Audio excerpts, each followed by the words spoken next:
Bien, el contenido que vamos a ver ahora corresponderá a un grupo de medicamentos muy utilizados en el área de la salud, que son los antiinflamatorios no esteroidales. Como podrán ver su sigla, corresponde a la familia de los AINES. Estos serán los contenidos que serán estudiados y ustedes podrán observar y aquí podrán obtener los objetivos del ramo y de la clase. Tener claro que existen elementos que definen la fisiopatología del dolor, que existen ciertos mecanismos que están relacionados con el dolor, la inflamación y la fiebre, que a partir de esos mecanismos se pudieron conocer los medicamentos AINES, la cual actúan en esta ruta del dolor, de la inflamación y de la fiebre. Existen medicamentos antiinflamatorios no esteroidales, que probablemente muchos de ustedes conocen algunos de estos fármacos, o probablemente los conocen todos. Vamos a ver algunos elementos farmacocinéticos para poder entender algunos de ellos, ¿sí? Y vamos a ver algunos efectos adversos y algunas complicaciones que pueden tener, porque son fármacos que si se usan correctamente son bastante efectivos, pero si se usan en forma indiscriminada y no de la mejor manera son bastante peligrosos.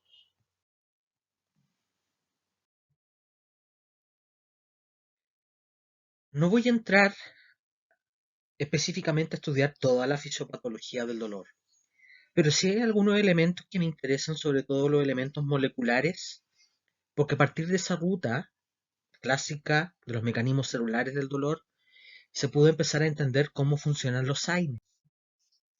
Lo que sí se sabe de que cuando hay un dolor, un estado doloroso, que puede ser leve, moderado o severo, sí se sabe que hay un componente inflamatorio, hay un componente degenerativo, es decir, hay una lesión celular, hay una destrucción de la membrana celular. Y eso es un concepto importante, porque significa que la membrana, al estar dañándose, están liberando sustancias, ¿ya? Y el conocimiento en los años 70 y 80 permitió empezar a entender qué es lo que está sucediendo cuando hay un componente inflamatorio y dolor. Y después, con el tiempo, se empezaron a dar cuenta que cuando hay fiebre, también ocurre algo relativamente parecido, ¿ya? Se empiezan a producirse estas sustancias, ¿no es cierto?, que los AINES después empiezan a controlar. Entonces, para entrar, como ya les dije, en forma bien particular, cuando existe dolor, inflamación, y ahora le vamos a agregar la fiebre, ¿cierto? Se empezó a saber, ¿no es cierto?, que las células se empiezan a destruir, se empiezan a liberar fosfolípidos de membrana y se empieza a activar una enzima que es la fosfolipasa 2, como ustedes pueden ver arriba. Esta fosfolipasa 2, ¿de acuerdo? Esa fosfolipasa 2 va a transformar los fosfolípidos de membrana que se están rompiendo por esta destrucción o este daño que se está produciendo, ¿no es cierto?, en la membrana, y se va a transformar a ácido araquidónico. Y en forma muy rápida, el ácido araquidónico puede, dependiendo de la cantidad y de la presencia de estas dos enzimas, que le vamos a llamar la COX, la ciclooxigenasa, o también le vamos a llamar la LOX, la ciclooxigenasa, la COX y la LOX, ¿de acuerdo? Pueden haber dos rutas, la formación de las prostaglandinas, ¿de acuerdo? Y la formación de los leucotrienos, ¿de acuerdo? Y que ambas sustancias, también llamadas eicosanoides, si ustedes se fijan, están participando en la formación de una serie de sintomatología o ciertos efectos que están relacionados con el estadio inflamatorio. Pensemos en un dolor de muela, ¿no es cierto?, en un dolor de encía, en un esguince, ¿no es cierto?, en un dolor de algún órgano, en un dolor de cabeza, en un estado febril, ¿no es cierto?, en un golpe. Por lo tanto, eso es lo que se sabe hoy en día, que hay activación de fosfolipasa, de síntesis de ácido araquidónico, ciclooxigenasa, lipoxigenasa, leucotrieno, prostaglandina. Otra figurita que muestra lo mismo, ¿ya? Para que ustedes se den cuenta entonces que tenemos activación en forma muy rápida de la membrana celular, la cual en forma muy rápida se están formando una serie de sustancias. En el caso de los leucotrienos, es importante que ustedes tengan en cuenta, ¿sí?, que este elemento está relacionado más con el árbol bronquial, está relacionado con la ruta respiratoria. Actualmente se sabe, la R, ahí está escrito una R, está más relacionado con la aparición de broncoespasmo, está más relacionado con el proceso inflamatorio, está más relacionado con el proceso de la broncoconstricción, ¿ya?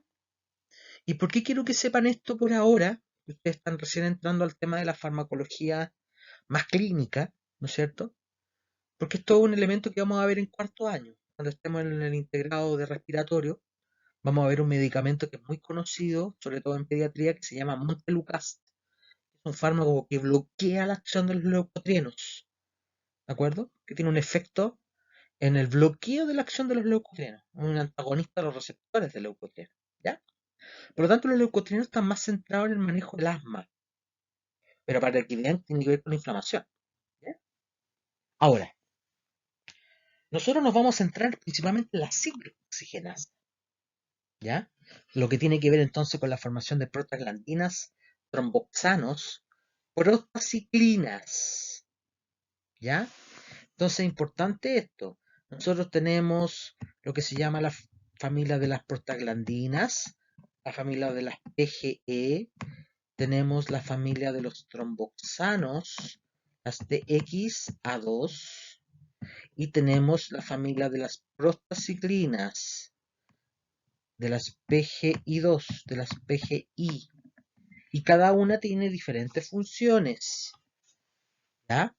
Por lo tanto, la ciclooxigenasa es una enzima fisiológica, es una enzima que tiene funciones fisiológicas, sirve para el cuerpo, tiene funciones que son parte de nuestro cuerpo, ¿ya? Tengan en cuenta, por favor, la presencia de la fosfolipasa 2, porque es algo que también se puede bloquear con medicamentos, pero esto es lo que vamos a ver ahora, ¿ya? Miren esta figura. Esta es una figura bastante antigua, pero es una figura bastante clarita.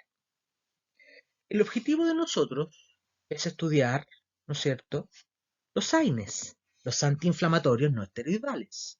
El diclofenaco, el naproxeno, el ácido acetilsalicílico, el ibuprofeno, el piroxicam, el meloxicam, hartos de estos medicamentos que se ocupan bastante.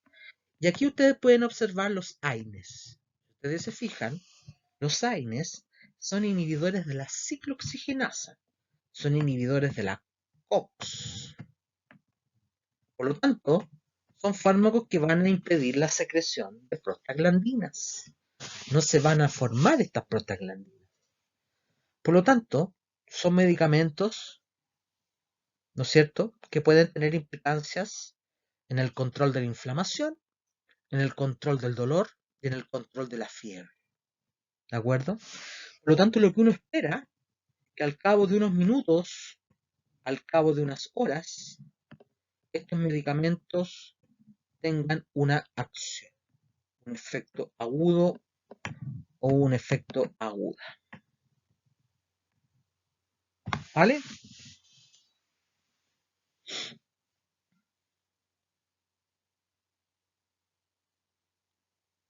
Alguien me puede preguntar, profe, ¿existe algún medicamento actualmente que bloquee la lipoxigenasa y que existe en el mercado? No existe ningún fármaco actualmente que inhiba la ciclooxigenasa. ¿De acuerdo? No hay ningún fármaco que bloquee la COX. Pero sí existen medicamentos que bloquean la fosfolipasa. Y miren quiénes están aquí. ¿Sí? Les recomiendo que después de la clase de AINES estudien los corticoides. ¿De acuerdo? Los corticoides son antiinflamatorios mucho más eficaces que los AINES, es decir, se usan para estados inflamatorios mucho más complejos y mucho más severos que un AINES. ¿De acuerdo? Los AINES se ocupan para inflamación, para dolores, principalmente para inflamaciones leves a moderadas. Los corticoides se ocupan para inflamaciones moderadas a severas. Y quiero que miren la figura. ¿Cuál será la razón por la cual servirán los corticoides para enfermedades inflamatorias más severas? Porque si ustedes se fijan, bloquean la ruta aquí, es decir, bloquean toda la ruta del ácido araquidónico. ¿De acuerdo? Y los AINES solamente bloquean la ruta de la ciclooxigenasa. Por lo tanto, los AINES son antiinflamatorios más leves, mientras que los corticoides son antiinflamatorios mucho más grandes. ¿De acuerdo? Por lo tanto, la respuesta está en cuánta cantidad de la ruta bloquean. Los corticoides bloquean toda la ruta, los AINES bloquean la ruta parcial. ¿Ok? Ok. Ahora,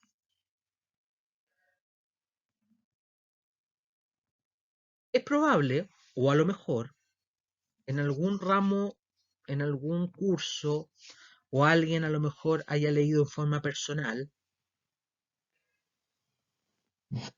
que existen dos tipos de ciclooxigenasas.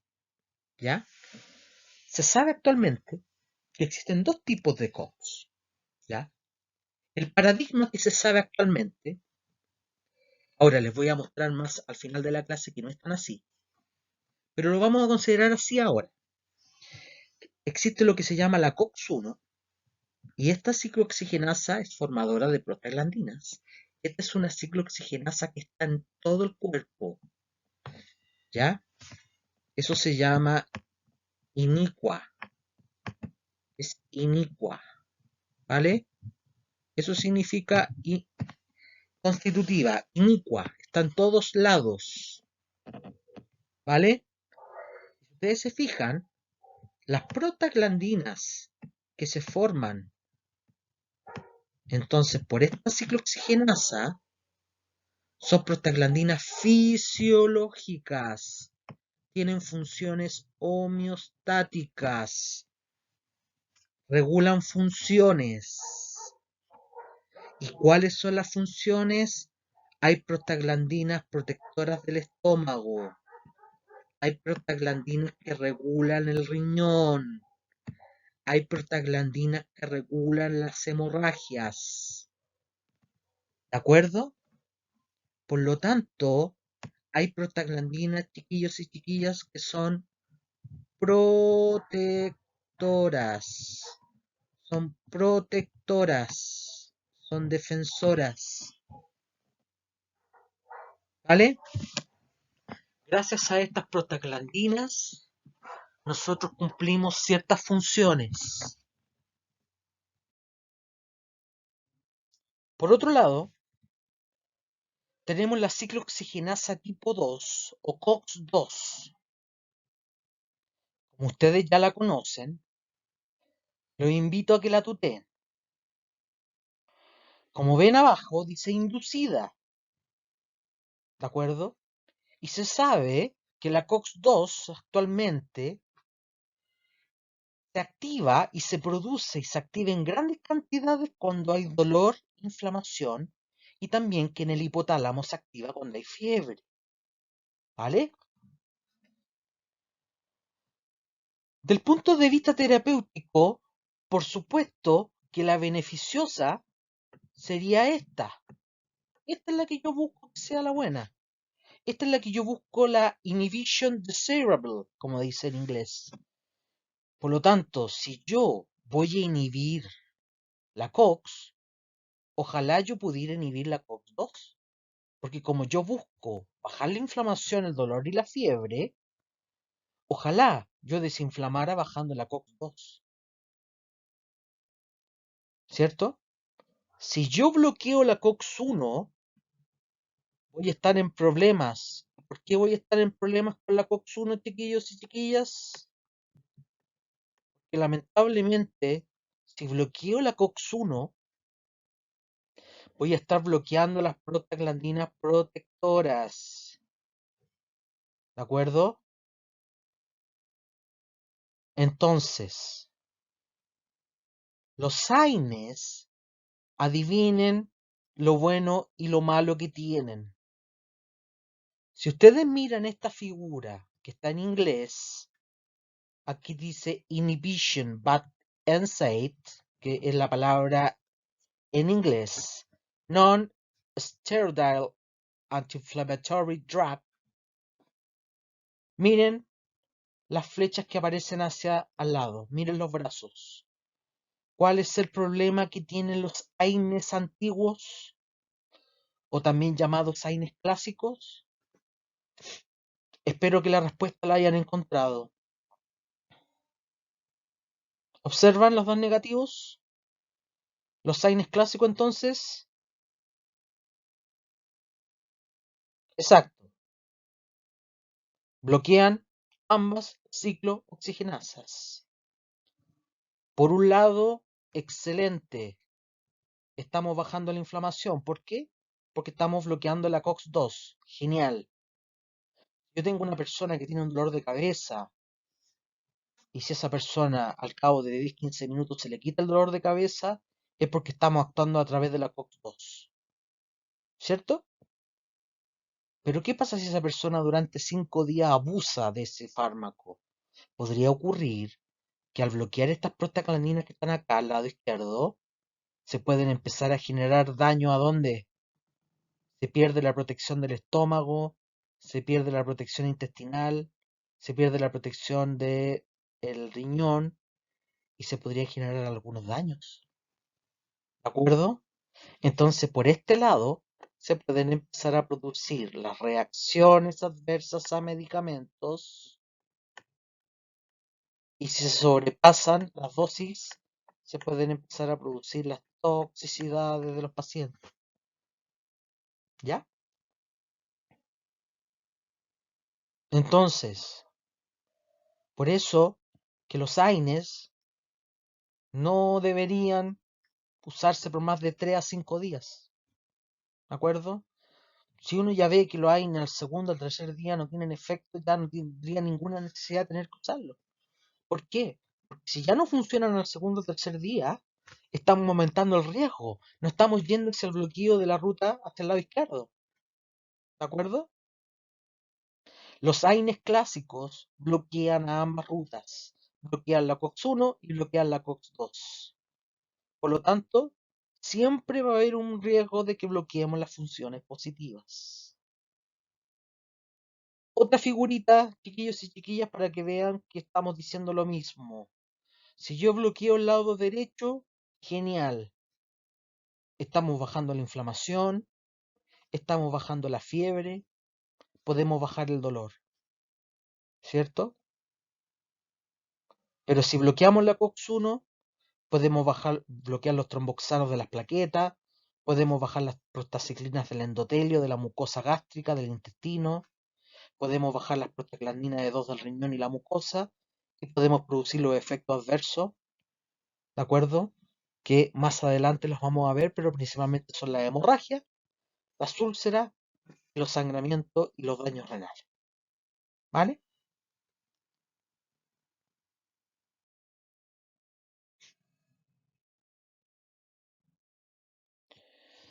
¿Cuáles son los principales fármacos AINES? ¿Sí? Han habido muchos medicamentos AINES, pero hay varios que ya han sido retirados del mercado. Para contarles entonces que estos medicamentos, que muchos de ellos se pueden vender libremente en la farmacia, ustedes van a pedirlos y se venden en forma libre, sin receta. Muchos de ellos ya han sido retirados, lo que demuestra entonces que no son tan inocuos como uno pensaba. ¿Mm? Les voy a ir mostrando algunos medicamentos, ¿no es cierto?, en algunas tablitas. Esto también yo lo hago en clases y quiero pedirles un favor. No quiero que se aprendan las dosis. Mi objetivo de esta parte no es que usted se aprenda las dosis, porque las dosis se van aprendiendo en el camino a medida que uno va trabajando. ¿De acuerdo? Si este ramo o esta materia ustedes estuvieran en quinto o estuviéramos en el internado en sexto haciendo una clase para prepararlos para la UNACOM o para prepararlos para un examen de medicina interna o para prepararlos para alguna pasantía donde tienen que sí conocer las dosis, por supuesto que las dosis las tienen que manejar perfecto, ¿de acuerdo? Pero ahora yo quiero que vayan dándose cuenta de ciertos patrones que van ocurriendo, ¿ya? Y al final se van a dar cuenta de algo que les va a llamar la atención. Ahora, antes de mostrarles la tabla, entonces, les pido entonces que no se aprendan de memoria las cosas. Segundo, cuando lleguemos al paracetamol, me voy a detener unos minutos en el paracetamol porque les voy a explicar y quiero que estudien el paracetamol. Ustedes están empezando a conocer los medicamentos del punto de vista clínico, ¿ya? Para eso se están formando, para que se prescriban bien, para que los conozcan bien, y la idea mía es poder ayudarlos a ustedes para que sean buenos clínicos y buenas clínicas, ¿ya? Si hay algún medicamento que yo quiero que ustedes manejen muy bien, ¿sí? Es el paracetamol. Así que cuando lleguemos al paracetamol, yo me voy a detener unos minutitos, pero también yo les voy a pedir que lean y estudien un poco más del paracetamol en cualquier libro, donde ustedes estimen conveniente, ¿ya? Por favor, porque de verdad que si ustedes no manejan bien el paracetamol, imagínense la gente que no lo maneja. ¿M? Los AINES, yo ya les comenté que los AINES clásicos son inhibidores no selectivos, ¿de acuerdo? Le vamos a llamar así, clásicos. En los libros a lo mejor habrá otra forma de clasificarlos. Pero recuerden, por culpa de estos efectos adversos que tienen que ver con las úlceras, con el sangramiento, la hemorragia, la falla renal, que en los niños, por ejemplo, y en los adultos mayores se produce. Por ejemplo, el ibuprofeno produce falla renal, la aspirina produce sangramiento, ¿de acuerdo? Eh, Hay que tener bastante cuidado con esos medicamentos. Los laboratorios dijeron, bueno, ¿y qué pasa si sacamos los bloqueadores selectivos de la COX-2? ¿Se acuerdan? Que solamente si bloqueamos la COX-2, ya ahí aparecieron los medicamentos llamados COXIF. Ahí salieron los COXIF. ¿Ya? Se llama la familia de los COXIF. Tienen un nombre al principio aquí y terminan en COXIF. De ahí vamos a ver los nombres. Entonces, estas drogas, chiquillos y chiquillas, ¿deberían producir úlceras, sangramiento y problemas renales? Esa es la pregunta que yo creo que resuelvan. Veamos si es cierto. Veamos los clásicos. Ya les dije que vamos a revisar las tablas, así que quiero que vayan viendo ciertos patrones. Quiero que lo vayan descubriendo ustedes. ¿Mm? Lamentablemente no los puedo ver, pero quiero que vayan descubriendo. Por supuesto que uno de los primeros medicamentos que apareció en el 1800 es la familia de los salicilatos. Olvídense de los nombres químicos. Yo no les voy a pasar marcas. Yo jamás voy a ser de las personas como farmacéutico que les voy a mostrar medicamentos de marca porque yo no patrocino laboratorios farmacéuticos. Yo les voy a enseñar los nombres de las drogas químicas, ¿ya? La aspirina se puede usar en pequeñas dosis chiquititas, ¿de acuerdo? Y recuerden que la aspirina en dosis bajas es protector cardíaco, es un antiagregante plaquetario, ¿de acuerdo? Actúa solamente como COX-1, antiagregante plaquetario. Se ocupa con los pacientes que tienen infarto o con los pacientes que tienen riesgo de infarto. Dosis pequeñas es antiagregante plaquetario, ¿vale? Las dosis de 3,25 hacia arriba, miren la cantidad de veces que hay que usar la aspirina, chiquillos. Ya les dije que no quiero que se aprendan esto, pero miren, hay que estar cada 6, cada 8 horas levantándose para tomarse la aspirina. La gente en los años 80 se tenía que levantar a las 3 de la mañana, a las 4 de la mañana a tomarse la aspirina. Imagínense los cabros chicos. ¿Mm? Quiero que averigüen, porque no vaya a ser que entre en la prueba, si existe una relación entre la aspirina y la aparición de una enfermedad que se llama síndrome de Reye. ¿Ya? Es una enfermedad poco común, ¿ya? Pero la aspirina está contraindicada en ciertos niños. Profe, ¿existe aspirina de niños? Sí, hay aspirina de niños. Pero hay ciertos niños que tienen contraindicado usar la aspirina. Así que cuidado. A los que les gusta la pediatría o les encanta trabajar con niños y niñas, cuidado con la aspirina en niños en ciertas situaciones. ¿Ya? Así que quiero que busquen si hay alguna relación entre la aspirina y el síndrome de Rayleigh. Miren quién está ahí. Más de alguno lo conoce. El metamisol. A lo mejor no tienen ni idea lo que es el metamisol. A lo mejor conocen este nombre, po. Ese nombre de fantasía o el nombre coloquial. Ese se llama DCI, la dipirona. El nombre real, ¿saben cómo se llama, chiquillo? Se llama metamisol. ¿Saben por qué es tan conocido? Porque aparte de ser un excelente analgésico en los hospitales se ocupa, lamentablemente se vende mucho en las ferias. Son típicas esas tiritas naranjas, no sé si las han visto, ¿no? Espero que sí. Los que no, bueno, busquen la dipirona y son unas tiras naranjas que venden transparentes. En los hospitales se ocupa mucho como antiespasmódico también, para los espasmos. Este medicamento es súper peligroso. Al final de la diapositiva les tengo una diapositiva para que vean el metamisol los efectos adversos que tiene. Así que la dipirona yo personalmente la encuentro peligrosa para usarla en la casa si realmente no la saben usar. ¿Ya? Miren quién está ahí.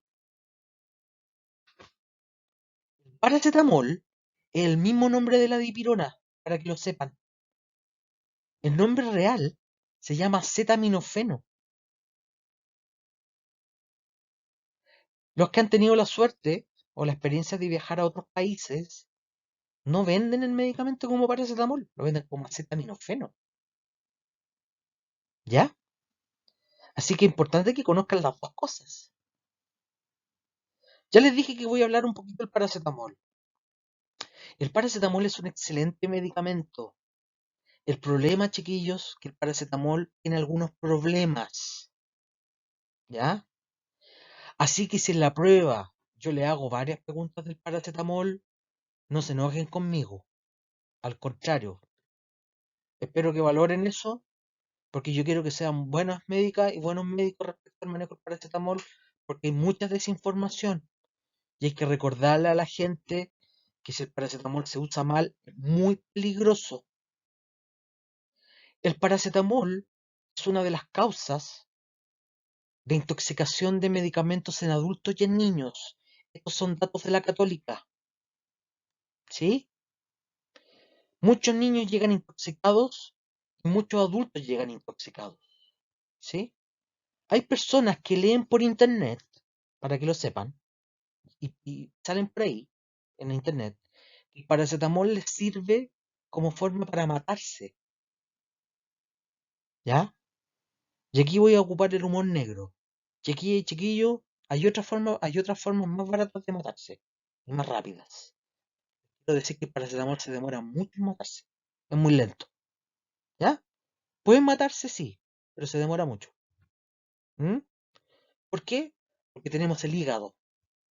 El hígado es la mejor forma de controlar la intoxicación por paracetamol. ¿Por qué la gente no se muere por paracetamol? Porque el hígado aguanta. Si el hígado no aguantara, estaríamos todos muertos inmediatamente. ¿Mm? Bueno, después de Humor Negro, veamos lo siguiente. ¿Qué pasa, chicos? Cuando se descubrió el paracetamol, se empezaron a dar cuenta que el paracetamol no producía la misma, la misma úlcera, los mismos malestares renales y las mismas hemorragias que la aspirina. ¿Se acuerdan de la COX-1 y la COX-2? ¿De acuerdo? Entonces, como no era igual, de hecho muchos autores no lo llaman AINES. ¿Ya? Les digo, chiquillos, a mí personalmente me da lo mismo. Yo personalmente no voy a entrar en la discusión si es un AINE o no es un AINE, porque de verdad que es una pelea bizantina, ¿sí? Quiero darles mi opinión, ¿sí? Que siempre la transmito. Si es una INE no es una INE, me da lo mismo, ¿sí? Lo importante es que si hay algo que quiero que tengan en cuenta, como se masificó mucho su uso en los años 50 como antifebril, porque acuérdense que en esa época había mucha infección, los pacientes empezaban a bajar la fiebre y se sentían mejor, se empezó a usar mucho. Y en los años 60 se empezó a reportar el primer caso de necrosis hepática. Lo que estaba demostrándose entonces que la gente empezó a usar la mucha cantidad del paracetamol, ¿vale? Entonces se empezó a estudiar por qué se estaba produciendo tanta intoxicación por paracetamol, ¿ya? Si alguno de ustedes quiere estudiar el paper y le llama la atención estudiar el paracetamol, ahí está el artículo para que lo puedan buscar. British Journal, Medicine Journal del año 1966, el primer reporte.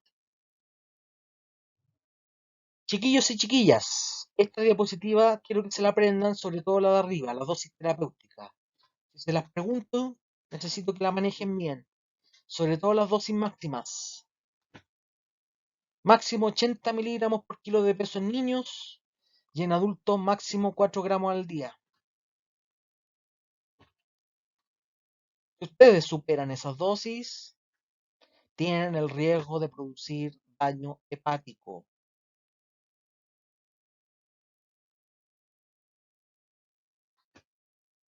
¿Vale? Entonces, si sumamos las úlceras, el sangramiento, el daño renal, ahora con el paracetamol, agregamos la hepatotoxicidad.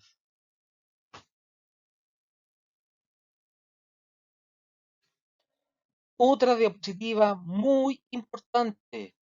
No se conoce exactamente cómo funciona el paracetamol en el cuerpo. Lo que se supone es que bloquearía las ciclooxigenasas de las neuronas. Actuaría a nivel central. Por lo tanto, el único efecto que tendría es para la fiebre y para el dolor. Y no actuaría a nivel periférico. Y esto, por favor, quiero que se lo aprendan más que de memoria, que lo adquieran como su nombre, su root y su apellido. No es antiinflamatorio. Nunca más ocupen el paracetamol con fines antiinflamatorios. ¿Ya? Nunca más. Dolor y fiebre. ¿De acuerdo? Si hay inflamación, no sirve el paracetamol. Discúlpeme, si hay inflamación, no sirve el paracetamol. ¿De acuerdo? Así que eso, por favor, quiero que lo tengan claro. Eso se debe a que solamente bloquea la ciclooxigenasa de acción central. Por ese motivo, no produce úlcera, no produce sangramiento y no produce eh, falla renal.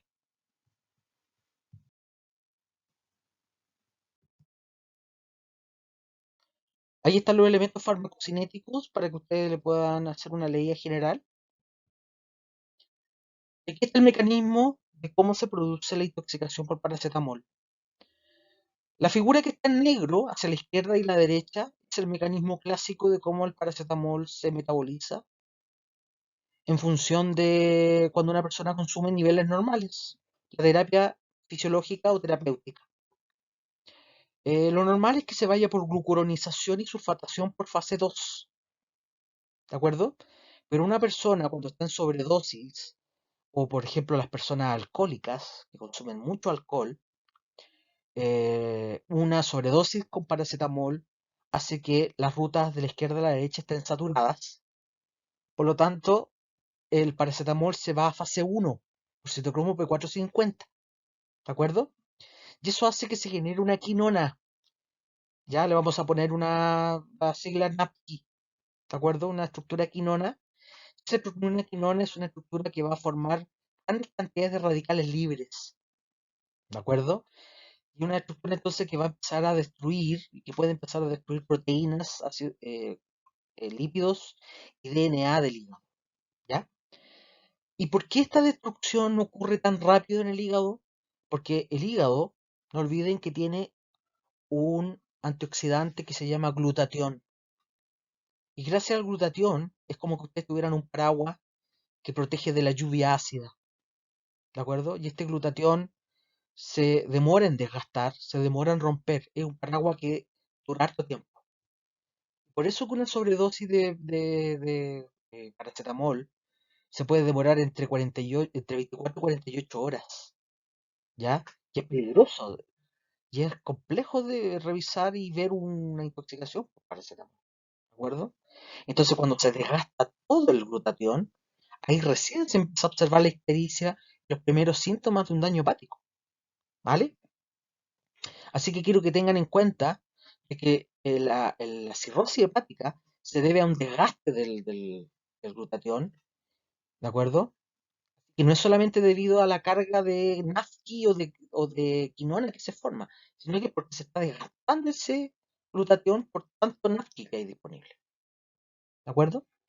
Ahora, en el caso de que una persona esté intoxicada y tenga ciertos factores de riesgo que no sean tan graves, se le puede administrar N-acetilcisteína. ¿Y qué es lo que hace este antídoto?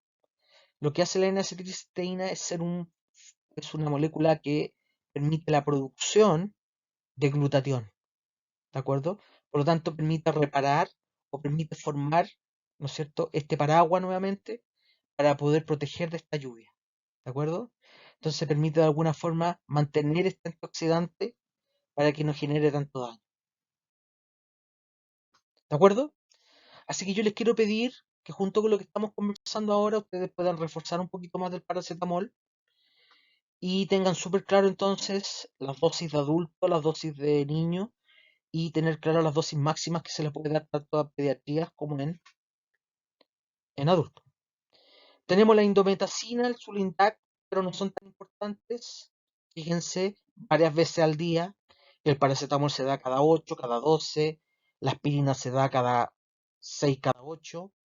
Tenemos el diclofenaco sódico y potásico, 3 y 2 veces al día. Tenemos el ketorolaco, que es un medicamento muy importante, ¿no es cierto?, que se ocupa harto postoperatorio en los hospitales. Fíjense que se ocupa cada 4, cada 6 horas. Tenemos el etodolaco, que también se ocupa cada 3, cada 4 horas. Fíjense, es un problema de los AINES que hay que administrarlos varias veces al día. ¿Lo van viendo? Tenemos el ácido mefenámico, es un excelente medicamento, que en Chile yo lo he visto que se ocupa mucho para el tema premenstrual.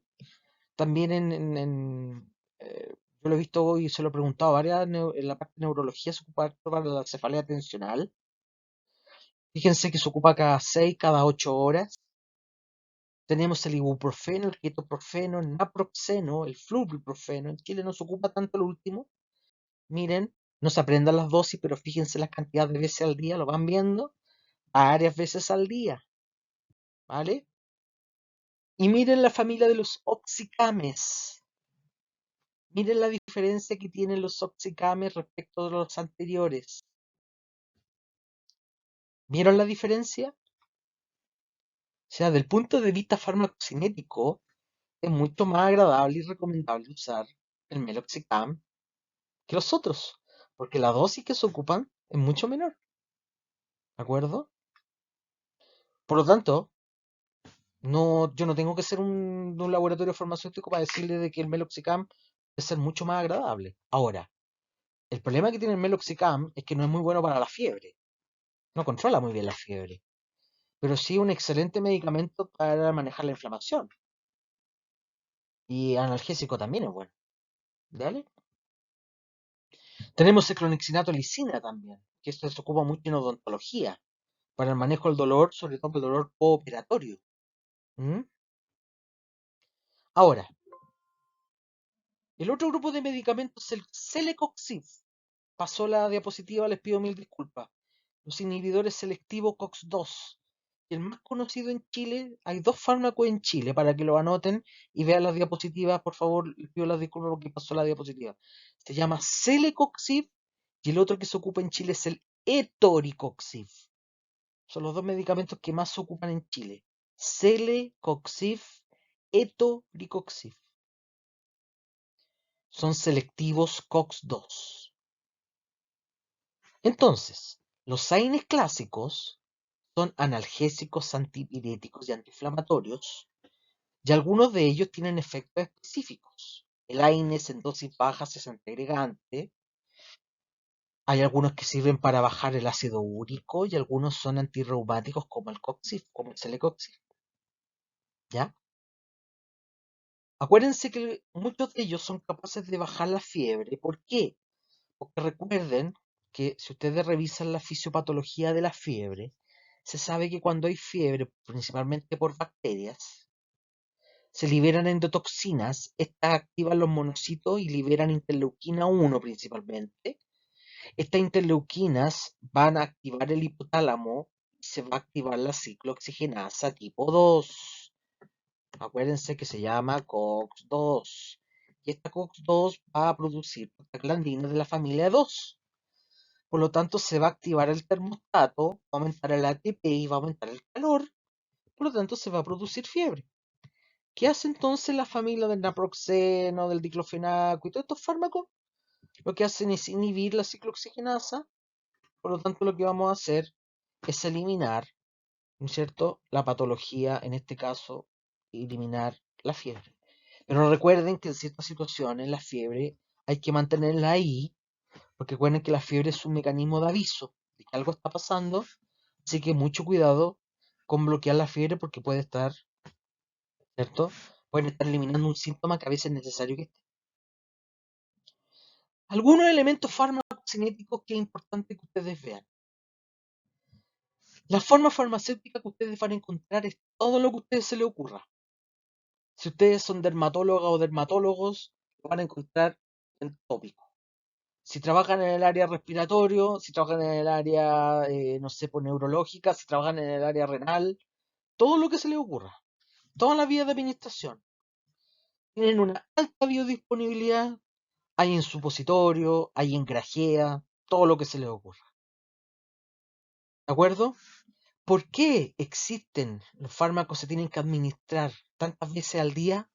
Porque sus vidas medias son muy cortas. ¿Quieren ver la tabla para mostrarles el efecto? Por favor, quiero que miren la T media al medio. Miren acá, chiquillas y chiquillos. Miren esto nomás. Miren las vías medias en general. Son súper cortas. Miren la aspirina. ¿Se acuerdan que hay que usarla 4 veces al día? Perdón. Miren el piroxicam. 60 horas. Entonces, ¿por qué se usan una vez al día? Porque sus vías medias son grandes. A diferencia de los anteriores, sus vidas medias son mucho más cortas. ¿Ven la diferencia, muchachos? ¿Cuáles son los principales efectos adversos de los AINES clásicos? Problemas de hemorragia, problemas gástricos, problemas de las plaquetas de sangramientos y problemas renales principalmente. ¿De acuerdo?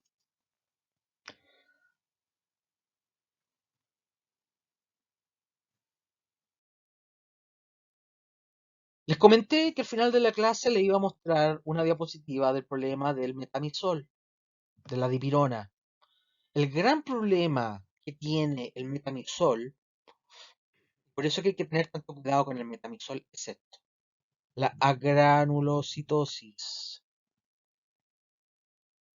¿De acuerdo? O sea que se puede generar un problema en el sistema inmune. Si no hay granulocitos puede ser extremadamente peligroso. Así que mucho cuidado con el metamisol. Por eso que es mejor que se ocupen los hospitales. ¿Mm? ¿Qué pasa con los AINE en el embarazo? El medicamento que es más recomendable utilizar es el paracetamol. Y también se podría ocupar el ibuprofeno y el naproxeno. Pero en general lo que se recomienda siempre es usar el paracetamol. ¿Mm? ¿Y qué pasa con los Coxif que supuestamente eran mejores? Celecoxib, etoricoxib, que son bloqueadores COX-2. Quiero que vayan mirando. ¿Se producen efectos gastrointestinales? No. Bien. ¿Se producen daños hepáticos como el paracetamol? No. Bien. ¿Se producen hemorragias como los medicamentos como la aspirina y algunos como el ketorolaco? No. Bien. ¿Se producen daños renales? Sí. Entonces lo que les quiero decir que la COX-2 es constitutiva en el riñón. ¿De acuerdo? Entonces para decirles que las prostaglandinas, independientes de donde se formen, son muy importantes en el riñón. Miren los chiquillos, se pueden producir reacciones de hipersensibilidad, se pueden producir reacciones alérgicas en los COX-2. ¿Ya? Y miren lo más grave de todo, chiquillas y chiquillos. Aumentan el riesgo cardiovascular. O sea, que los pacientes que tienen problemas cardíacos pueden utilizar inhibidores selectivos de la COX-2. No pueden usar. Entonces, supuestamente eran medicamentos mucho más bacanes que los antiguos. Y les quiero decir que los COX-2 se venden con receta. Esto es lo más triste de todo.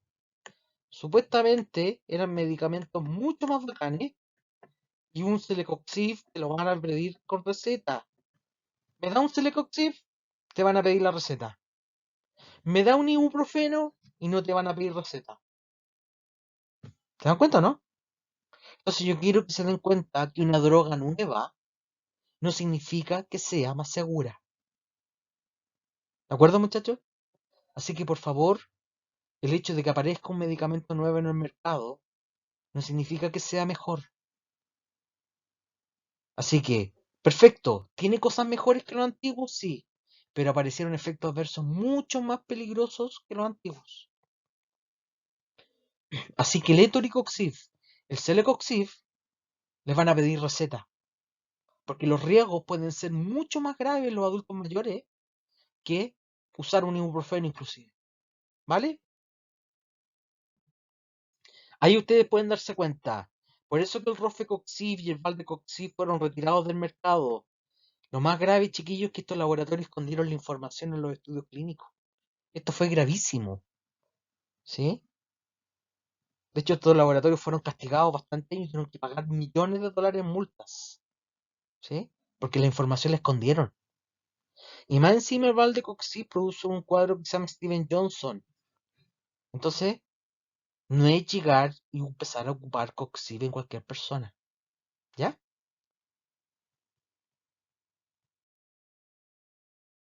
Estos son los contenidos que acabamos de ver entonces.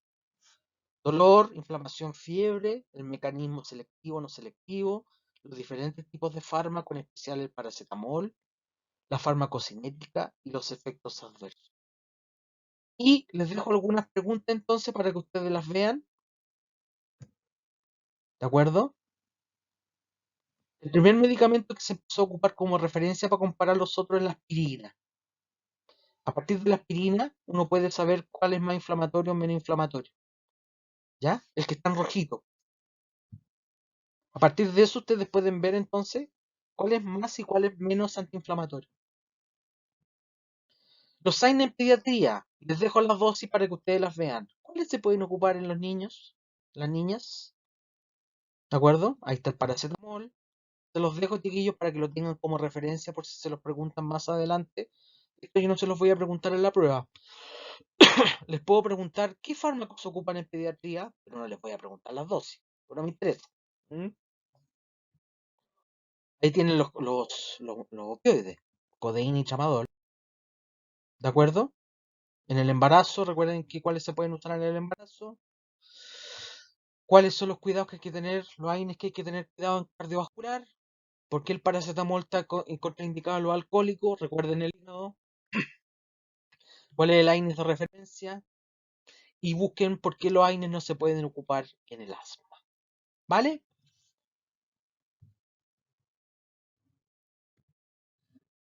¿Cuál sería la razón en la cual los coxib entonces producen problemas cardiovasculares?